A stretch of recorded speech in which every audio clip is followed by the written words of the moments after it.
ഓം നമോ ഭഗവതേ വാസുദേവായ. ഓം ശ്രീകൃഷ്ണ പരമാത്മനേ നമഃ.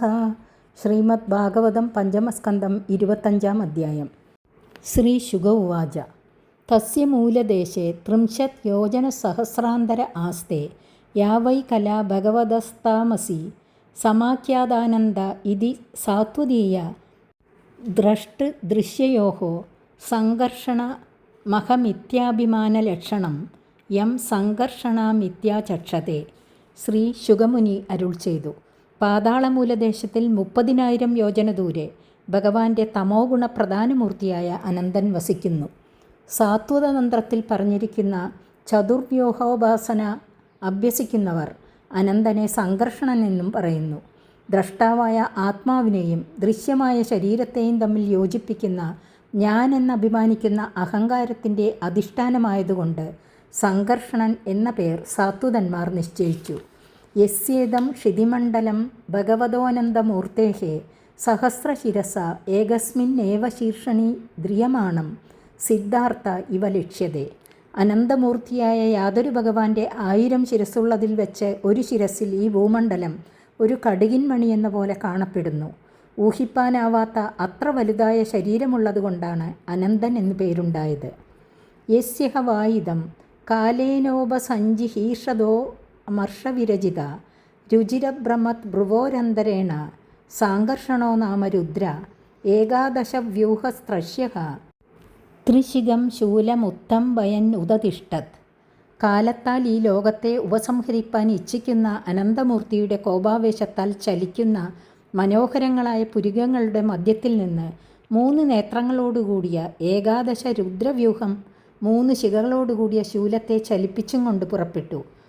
സംഘർഷണനിൽ നിന്നുണ്ടായതുകൊണ്ട് സാംഘർഷണൻ എന്ന രുദ്രന് പേരുണ്ടായി. ലോകസംഹാരം ചെയ്യുന്ന രുദ്രൻ്റെ ഉത്പത്തിക്ക് കാരണമായതുകൊണ്ടാണ് അനന്തനെ ഭഗവാന്റെ തമോ ഗുണ സ്വരൂപം എന്ന് വർണ്ണിച്ചത്. യസ്യാംഗ്രി കമലയുഗള അരുണവിശദ നഗമണി ഷണ്ഡമണ്ഡലേഷഹിപതയഃ സഹ സാത്വദർഷഭൈ ഏകാന്തഭക്തിയോഗേനാവനമന്തഃ സ്വവദനാനി പരിസ്ഫുരത് കുണ്ഡലപ്രഭാമണ്ഡിതഗണ്ഡസ്ഥലാന്യതിമനോഹരാണി പ്രമുദിതമനസഃ ഖലു വിലോകയന്തി. തമോ ഗുണപ്രധാനത്വേന വർണ്ണിച്ചതിനാൽ ഭയങ്കര സ്വരൂപനാണെന്ന് ശങ്കിക്കേണ്ട. സ്വഭക്തന്മാരെ ആനന്ദിപ്പിക്കുന്ന സുന്ദരതരമായ സ്വരൂപത്തോട് കൂടിയനാകുന്നു എന്ന് കാണിക്കുന്നു. യാതൊരുവൻ്റെ പാദകമലത്തിലെ നിർമ്മലരത്ന തുല്യമായ നഖനിരകളിൽ ഭക്തന്മാരോടുകൂടി വന്ന് നമസ്കരിക്കുന്ന സർപ്പാധിപന്മാർ അത്യന്തം പ്രകാശിക്കുന്ന കുണ്ടലകാന്തിയാൽ വിളങ്ങുന്ന കവിൾ തടങ്ങളോടുകൂടിയ അവരുടെ മനോഹര മുഖങ്ങളെ സന്തോഷത്തോടുകൂടി നോക്കി ആനന്ദിക്കുന്നു. കണ്ണാടിയിൽ മുഖം പ്രതിഫലിക്കുന്നതുപോലെ നഖങ്ങളിൽ മുഖം പ്രതിഫലിക്കുമ്പോൾ നമസ്കരിക്കുന്ന ഭക്തന്മാരും സർപ്പാധിപന്മാരും അവരുടെ മുഖങ്ങളെ നോക്കി സന്തോഷിക്കുന്നു എന്ന് സാരം. യസ്യൈവ ഹി നാഗരാജകുമാര്യ ആശിഷ ആശാസാനാഃ ചാർവംഗവലയ വിലസിത വിശദ വിപുല ധവള സുഭഗരുചിര ഭുജരജത സ്തഭേഷ്വഗരു ചന്ദന കുങ്കുമ പങ്കാനുലേപനാവലിംബമാനാ സ്തതഭിർമർശനോന്മദിത ഹൃദയമകരധ്വജോ വേശ രുചിരലളിതസ്മിതാസ്തദനുരാഗ മദമുദിത മദവിഗൂർണിദാരുണ കരുണാവലോക നയനവദനരവിന്ദം സവ്രീഡം കില വിലോകയന്തി. നാഗരാജ കന്യകമാർ ഭഗവാന്റെ അനുഗ്രഹം ലഭിപ്പാൻ ആഗ്രഹിച്ച് സേവിപ്പാൻ വരും. അതിമനോഹരങ്ങളായ ഭഗവാന്റെ ശരീരത്തിൽ പ്രകാശിക്കുന്നവയും വിപുലങ്ങളും ധവളങ്ങളും അതിസുഭഗങ്ങളും രുചിരങ്ങളുമായ ഭുജങ്ങളാകുന്ന രജതസ്തംഭങ്ങളിൽ അഗരു, ചന്ദനം, കുങ്കുമം മുതലായവ ചേർത്തുണ്ടാക്കിയ കുറിക്കൂട്ടിനെ ലേപനം ചെയ്യുമ്പോൾ കരസ്പർശനം നിമിത്തം അവരുടെ ഹൃദയത്തിൽ കാമവികാരം സ്ഫുരിക്കുന്നതിനെ സൂചിപ്പിക്കുന്ന മനോഹരമായ മന്ദഹാസം അവരുടെ മുഖത്ത് സ്ഫുരിക്കും.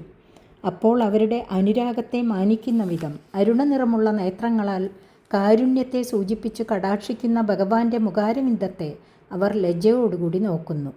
സ ഏവ ഭഗവാൻ അനന്തോനന്ദ ഗുണാർണവ ആദിദേവ ഉപസംഹൃതാമർഷരോഷവേഗോ ലോകാനാം സ്വസ്ഥ ആസ്തേ.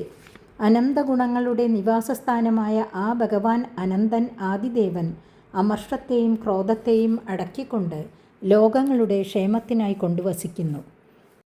ധ്യായമാനഃ സുരാസുരോരക സിദ്ധഗന്ധർവ വിദ്യാധര മുനിഗണൈരവനവരത മതമുദിത വികൃത വിഹ്വലലോചനഃ സുലളിത മുഖരികാമൃതേനാനാപ്യായമാനഃ സ്വപാർഷദ വിബുധയ യൂതപദീന പരിപ്ലാനരാഗ നവ തുളസി കാമോദ മദ്വാസവേന മാധ്യൻ മധുകരവ്രാത മധുരഗീതശ്രിയം വൈജയന്തീം സ്വാം വനമാലാം നീലവാസ ഏകകുണ്ടലോ ഹലഖകുതി കൃതസുഭഗസുന്ദരഭുജോ ഭഗവാൻ മാഹേന്ദ്രോ വാരണേന്ദ്ര ഇവ കാഞ്ചനീം കക്ഷാമുദാരലീലോ ബിഭർത്തി. ധ്യാനിപ്പാനായിക്കൊണ്ട് സംഘർഷണ സ്വരൂപത്തെ വിവരിക്കുന്നു.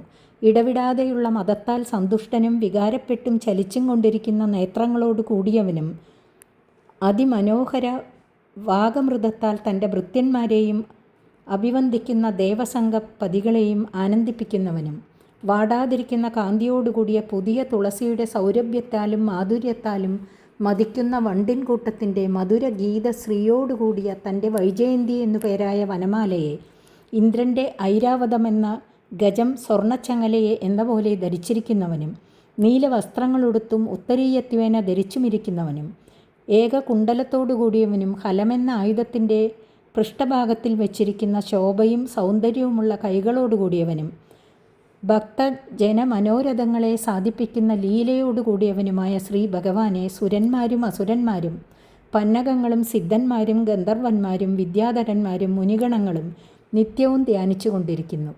യേഷ ഏവം അനുസൃതോ ധ്യായമാനോ മുമുക്ഷൂണാം അനാദികാല കർമ്മവാസനാഗ്രഥിതം അവിദ്യാമയം ഹൃദയഗ്രന്ഥിം സത്വരജസ്തമോമയം അന്തർഹൃദയം ഗത ആശു നിർഭിനത്തി തസ്യാനുഭാവാൻ ഭഗവാൻ സ്വായംഭുവോ നാരദഃ സഹ തുംബുരുണ സഭായാം ബ്രഹ്മണഃ സംശ്ലോകയാമാസ. ഇപ്രകാരം നിരന്തരം കേൾക്കപ്പെടുകയും ധ്യാനിക്കപ്പെടുകയും ചെയ്യുന്ന ഭഗവാൻ മുമുക്ഷുക്കളുടെ ഹൃദയാന്തർഭാഗത്തിൽ പ്രകാശിക്കുന്നവനായിട്ട് അനാദികാല കർമ്മവാസനയാൽ ബലപ്പെട്ടിരിക്കുന്നതും സത്വരജസ് തമോ ഗുണാത്മകവും അജ്ഞാന സ്വരൂപവുമായ ഹൃദയഗ്രന്ഥിയെ നിശേഷം നശിപ്പിക്കുന്നു. ബ്രഹ്മപുത്രനായ ഭഗവാൻ ശ്രീനാരദൻ ബ്രഹ്മസഭയിൽ ആ ഭഗവാന്റെ പ്രഭാവങ്ങളെ ഇപ്രകാരം കീർത്തിക്കുന്നു. ഉത്പത്തി സ്ഥിതിലയ ഹേതവോസ്യ കൽപ്പാഹ സത്വാദ്യാഹ പ്രകൃതിഗുണ യദീക്ഷയാസൻ യദ്രൂപം ധ്രുവമകൃതം യതകേമാത്മന്നാനാദാത് കഥമുഖവേദ തസ്യ വർമ്മ. നാരദൻ്റെ ഭഗവത് കീർത്തനത്തെ വിവരിക്കുന്നു. ഈ ലോകത്തിൻ്റെ ഉദ്ഭവത്തിനും നിലനിൽപ്പിനും നാശത്തിനും കാരണമായിരിക്കുന്ന സത്വാദികളായ പ്രകൃതി ഗുണങ്ങൾ യാതൊരുവൻ്റെ കടാക്ഷത്താൽ സ്വകാര്യം നിർവഹിപ്പാൻ സമർത്ഥങ്ങളായി ഭവിച്ചുവോ അകൃത്രിമവും നാശരഹിതവുമായ സച്ചിദാനന്ദമായ ഏകവസ്തു യാതൊന്നോ അതുതന്നെ യാതൊരുവൻ്റെ പരമാർത്ഥ സ്വരൂപം. ഏകനായ തന്നിൽ നാനാരൂപത്തെ പ്രകാശിപ്പിച്ചിരിക്കുന്ന ആ ഭഗവാന്റെ തത്വത്തെ ജനം എങ്ങനെ അറിയും? ഭഗവത് കൃപ കൊണ്ട് മാത്രമല്ലാതെ ആ സ്വരൂപത്തെ നന്നായി അറിയുവാൻ ആർക്കും കഴിയുകയില്ല. മൂർത്തിം നഖ പുരുകൃപയാ ബഭാര സത്വം സംശുദ്ധം സദസദിതം വിഭാതിയത്ര എല്ലീലാം മൃഗപതിരാധതേനനവദ്യാം ആദാതും സ്വജനം അനാംസ്യുദാരവീര്യഃ. സ്ഥൂലസൂക്ഷ്മാത്മകമായ ഈ ലോകം യാതൊരുവനാകുന്ന അധിഷ്ഠാനത്തിൽ പ്രകാശിക്കുന്നുവോ ആ ഭഗവാൻ നമ്മളുടെ പേരിലുള്ള കൃപയാൽ ശുദ്ധ സത്വാത്മകമൂർത്തിയെ ധരിച്ച് രാമകൃഷ്ണാദി രൂപേണ അവതരിക്കുന്നു. ബ്രഹ്മാദി ദേവന്മാരുടെയും നാഥനായിരിക്കുന്ന ഭഗവാൻ സ്വഭക്തന്മാരുടെ മനസ്സിനെ തന്നിൽ രമിപ്പിക്കുവാനായിട്ട് നിർദോഷമായിരിക്കുന്ന അവതാരലീലയെ സ്വീകരിച്ചിരിക്കുന്നു. അങ്ങനെ അവതരിക്കാതിരുന്നാൽ ആ ഭഗവാന്റെ പരമാർത്ഥ തത്വത്തെ ഭക്തന്മാരായ നമ്മൾക്കറിയുവാൻ സാധിക്കുകയില്ല. എന്നാമ ശ്രുതമനുകീർത്തയേതകമസ്മാദാർത്ഥോ വാ യതി പതിതഃ പ്രലംബനാദ്വാ ഹന്ത്യം ഹഃ സപതി നൃണാം അശേഷമന്യം കം ശേഷാത് ഭഗവത ആശ്രയേൻ മുമുക്ഷുഃ.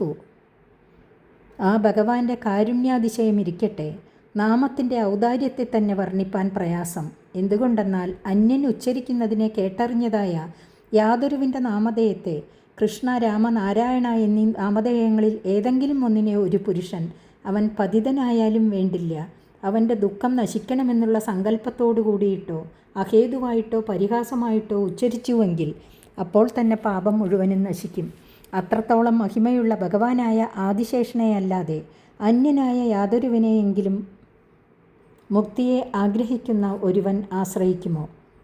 മൂർധന്യർപ്പിതമണുവത് സഹസ്രമൂർധനോ ഭൂഗോളം സഗിരി സരിത് സമുദ്രസത്വം ആനന്ദ്യാദനമിത വിക്രമസ്യ ഭൂമ്നഃ കോ വീര്യാണ്യധിഗണയേത് സഹസ്രജിഹ്വഃ. 1000 ശിരസ്സുകളോടുകൂടിയ യാതൊരുവൻ്റെ ഒരു ശിരസിൽ പർവ്വതങ്ങൾ, നദികൾ, സമുദ്രങ്ങൾ, പ്രാണിവർഗങ്ങൾ എന്നിവയോടുകൂടിയ ഈ ഭൂമണ്ഡലം അണുപരിമാണമായിട്ടിരിക്കുന്നു. അപരിച്ഛിന്ന വീരനും സർവ്വവ്യാപിയുമായിരിക്കുന്ന ആ ഭഗവാന്റെ പരാക്രമങ്ങൾ അനന്തങ്ങളായതുകൊണ്ട് 1000 ജിഹ്വകളുള്ളവനെക്കൊണ്ടും അവയെ ഇത്രയെന്ന് പരിച്ഛേദിക്കുവാൻ സാധിക്കുന്നതല്ല. ഏവം പ്രഭാവോ ഭഗവാൻ അനന്തോ ദുരന്തവീര്യോരു ഗുണാനുഭാവഃ മൂലേ രസായാഃ സ്ഥിത ആത്മതന്ത്രോ യോ ലീലയാ ക്ഷ്മാം സ്ഥിതയേ ബിഭർത്തി. ഈ വിധം പ്രഭാവത്തോടും അവധിയില്ലാത്ത വീര്യത്തോടും മഹത്തുക്കളായ ഗുണങ്ങളോടും അനുഭാവത്തോടും കൂടിയ ജ്ഞാനസ്വരൂപനായ ആദിശേഷൻ ഭൂമിയുടെ ഏറ്റവും താഴത്ത് വസിക്കുന്നു. ചരാചരങ്ങളുടെ നിലനിൽപ്പിനു വേണ്ടിയിട്ട് ഈ ഭൂമിയെ അനായാസേന സ്വശിരസിൽ വഹിച്ചിരിക്കുന്നു. ഏതാ ഹ്യേവേഹ നൃഭിരുപഗന്ധവ്യ ഗതയോ യഥാകർമ്മ വിനിർമ്മിത യഥോപദേശമനുവർണിതാഃ കാമാൻ കാമയമാനൈഹി. സുഖഭോഗങ്ങളെ ആഗ്രഹിച്ചു കർമ്മം ചെയ്യുന്ന മനുഷ്യരാൽ പ്രാപിക്കപ്പെടുവാൻ യോഗ്യങ്ങളായ സ്ഥാനവിശേഷങ്ങൾ ഇതുമാത്രമേ ഈ ലോകത്തിലുള്ളൂ. ഇവ കർമ്മങ്ങളുടെ വിചിത്രതയെ അനുസരിച്ചുള്ള ഭോഗങ്ങൾ ലഭിക്കാനുള്ള സ്ഥാനങ്ങളായിട്ട് സർവേശ്വരനാൽ നിർമ്മിക്കപ്പെട്ടവയാകുന്നു. ആ ലോകങ്ങളെക്കുറിച്ച് എൻ്റെ ഗുരുവിൽ നിന്ന് ഞാൻ ധരിച്ചതിനെ അനുസരിച്ച് വർണ്ണിച്ചു. ഏതാവതീർഹി രാജൻ പുംസഃ പ്രവൃത്തിലക്ഷണസ്യ ധർമ്മസ്യ വിഭാഗഗതയ ഉച്ചാവജ വിസദൃശ യഥാ പ്രശ്നം വ്യാജക്യേ കിമന്യത് കഥയാമ ഇതി. ഹേ രാജൻ, ജനനമരണങ്ങൾക്ക് കാരണമായിരിക്കുന്ന ധർമ്മത്തെ ആശ്രയിച്ചിരിക്കുന്ന പുരുഷൻ്റെ ബലഭൂതങ്ങളായ ഗതികൾ ഉയർന്നവയും താണവയും ഇത്ര തന്നെയാകുന്നു. ഇവ ഒന്നു മറ്റൊന്നിനോട് തുല്യമല്ല, അനേക വിധത്തിലിരിക്കുന്നവയാകുന്നു. അങ്ങയുടെ ചോദ്യത്തെ അനുസരിച്ച് ഈ വിധം ഞാൻ വിവരിച്ചു. ഇനി വേറെ എന്തൊന്നാണ് അങ്ങേക്കറിയുവാൻ ആഗ്രഹം? അതിനെ ചോദിച്ചാൽ പറഞ്ഞു തരാം എന്ന് ശ്രീ ശുഗമുനി പരീക്ഷിത്തു മഹാരാജാവിനോട് അരുളി ചെയ്തു. 25-ാമത്തെ അധ്യായം സമാപിച്ചു. 26-ാം അധ്യായം അടുത്ത ദിവസം. ഹരി ഓം.